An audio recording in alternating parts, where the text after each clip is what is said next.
O Secaped, na verdade, ele não começou, ele não foi idealizado para ser um dos centros culturais que a gente já tem. Ele meio que se tornou isso depois de algum tempo, né? Então a história dele é diferente daquelas de Itacuruba e em Sítio dos Nunes a gente também já tinha uma ONG que já existia, mas era mais no papel do que qualquer outra coisa, que é o Centro Cultural Nunense. Né? E aí a gente resolveu potencializar o que já existia ali de forma muito tímida. Né? E aí a partir daí a gente foi buscando mais informações sobre o Centro Cultural Nunense. Né? Aqui em Camusim a história foi um pouco diferente. A gente realmente não tinha recursos para fazer nada, tanto que eu conheci a Ana há quase 2 anos atrás. E eu fiquei muito angustiada, sem saber muito o que poder fazer, porque recurso a gente sabia que não tinha. E, por coincidência, logo quando eu conheci a Ana, eu fui percebendo o trabalho que ela estava fazendo e o quanto que precisava de apoio técnico, né? Apoio no sentido de profissionalizar as pessoas que trabalhavam no Secaped. Eu estava fazendo a primeira formação de educação inclusiva em Sítio dos Nunes. Né? Eu estava de passagem aqui, quando eu conheci a Ana, estava indo para Sítio dos Nunes em 3, 4 dias. E quando eu falei para a Ana, falei, Ana, se você quer realmente fazer o Secaped acontecer do jeito que você fala, vamos comigo para Sítio dos Nunes, passar 15 dias. Né? 15 dias. Ela topou. Ela conseguiu reunir todos os professores e o coordenador pedagógico e fomos para Sítio dos Nunes passar 15 dias. Isso pode parecer bobagem, mas não é. Ela mal me conhecia, né? Só que ela percebeu ali uma oportunidade de estar começando a olhar para a organização dela de outra forma. Né? Então, ela de verdade arregaçou as mangas, arriscou e foi para lá.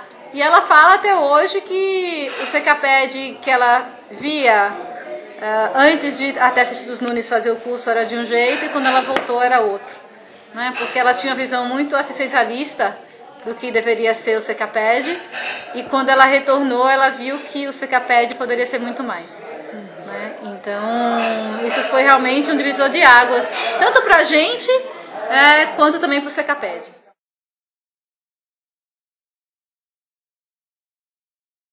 A gente percebeu, depois de implantar o primeiro centro, que o centro por si só, e por mais que a gente tivesse uma parceria interessante com a prefeitura, não era suficiente para garantir que a educação inclusiva fosse de fato abraçada pelo município.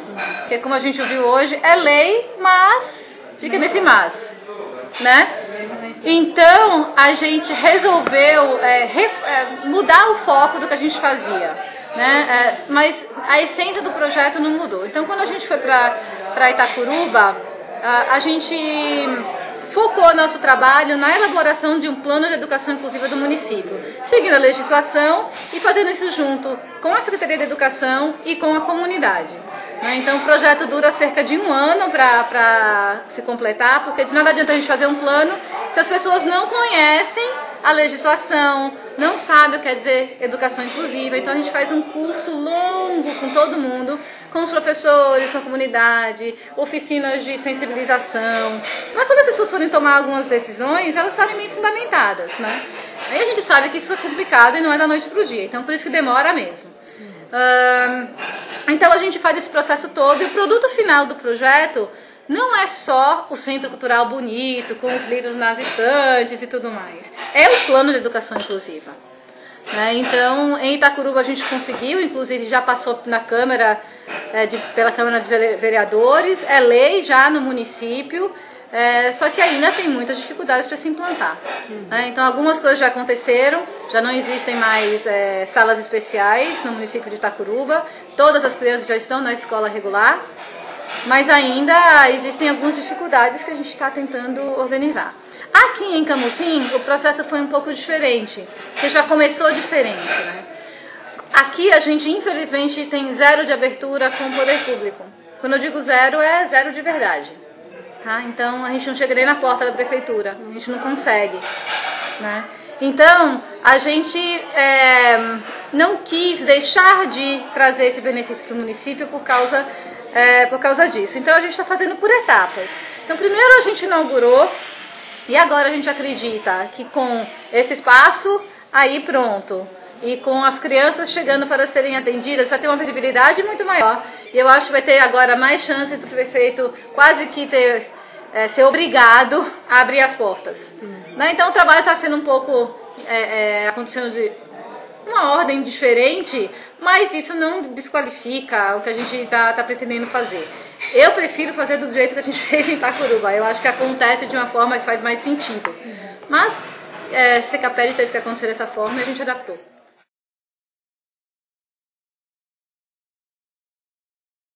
A gente busca uma parceria com a prefeitura. Essa parceria normalmente ela acontece da seguinte forma: a gente firma um convênio que traça algumas diretrizes de participação do poder público para a implantação do projeto e depois um outro convênio que é de sustentabilidade do projeto ao longo do tempo, né? Então, dependendo da prefeitura, a gente tem alguns acordos que variam um pouquinho, mas essencialmente o que a gente pede que a prefeitura ceda um espaço, tá? Que depois ele é cedido em sistema de comodato para a comunidade, para essa organização que se torna uma organização sem fins lucrativos, né? Como o Secaped, o CCN, Itacuruba também, o Centro Cultural, são todos independentes, né? Eles têm, ou são OCIP ou são OS. Né? Então, e dessa forma elas tentam manter aí uma independência, mas que isso ainda é muito difícil. Exige um nível de maturidade da organização que não acontece da noite para o dia. Então isso é muito construído, né? Mas bom, a gente espera que a prefeitura ceda o espaço, que a prefeitura também apoie na construção, cedendo a mão de obra, que já existe, né, no município. Então a gente entra com todo o material da obra, eles entram com a mão de obra. E além disso, após a inauguração,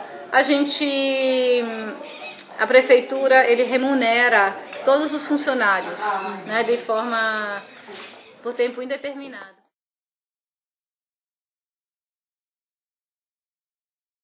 Foi muito difícil encontrar pessoas que quisessem encarar trabalhar no sertão. Eu acho que começou muito por aí.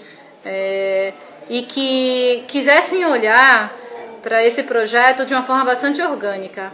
Porque não dá para a gente trazer um projetinho pronto, quadradinho, e dizer que você faz isso em São Paulo e fazer a mesma coisa em Itacuruba, em Sítio, até mesmo aqui em Camusim, que está tão perto da capital. Não tem como a gente olhar dessa forma. Então eu fui na busca de algumas pessoas e felizmente eu encontrei alguns profissionais que queriam encarar isso. Terminou que uma era de descendência pernambucana. Eu acho que foi uma sorte muito grande. O universo conspirou a favor, né? E aí a gente realmente resolveu trazer essa profissional que já trabalhava com educação inclusiva há quase 20 anos, mas se propôs a reolhar tudo que ela já sabia e pensar num projeto bastante customizado aqui para Pernambuco.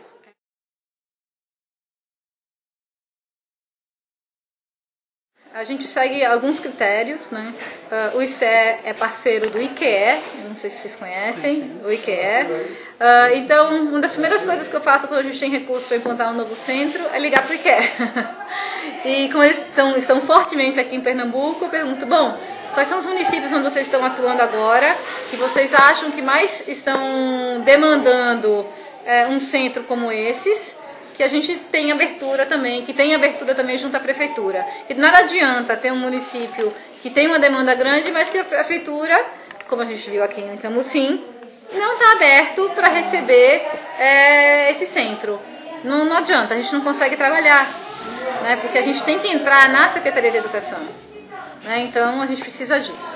Então eu começo pelo IQE e a partir daí eu faço uma visita para conversar com a comunidade, com o poder público, com a Secretaria de Educação, para ver se ali tem espaço e vontade política e não política de levar o centro.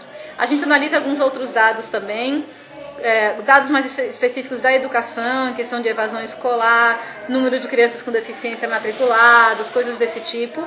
O IDH do município também é levado em consideração.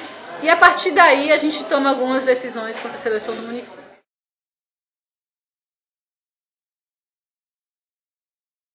Tem pessoas tão talentosas, tão boas, com tanto potencial, para deixar essa informação, esse conhecimento só nela, assim, não, peraí, o ser humano é capaz de muito mais, né? Então a gente uniu essa visão com a questão de pouco recurso. Então a gente, todos os funcionários dos centros, eles são multiplicadores daquilo que eles viveram. Não só da parte técnica do que eles participaram dos cursos e tudo mais, mas também de todo um direcionamento e uma visão que a gente tenta mostrar como sendo a essência do projeto, né? Para não desvirtuar, porque é claro que cada município tem sua cara, mas o projeto tem uma alma e daí a gente realmente não desvia, a gente não abre mão disso.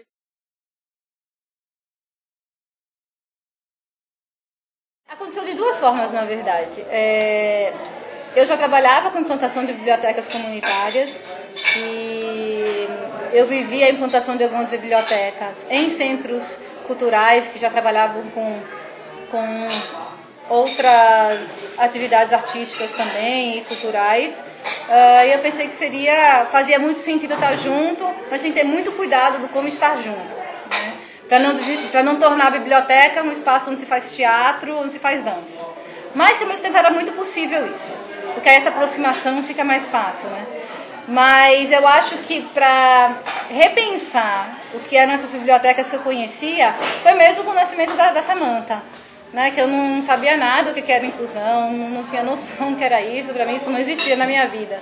E aí eu fui atrás e tentando descobrir o que isso tudo queria dizer, levou quase 2 anos, né, para tentar chegar a um projeto que fizesse algum sentido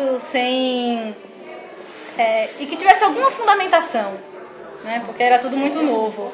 E eu não conhecia ninguém que tivesse tido uma experiência similar. Mas aí eu fui conhecendo com o tempo e aí foi só agregando, né? Mas foi dessa forma, foi muito pessoal mesmo, não teve outro caminho, não.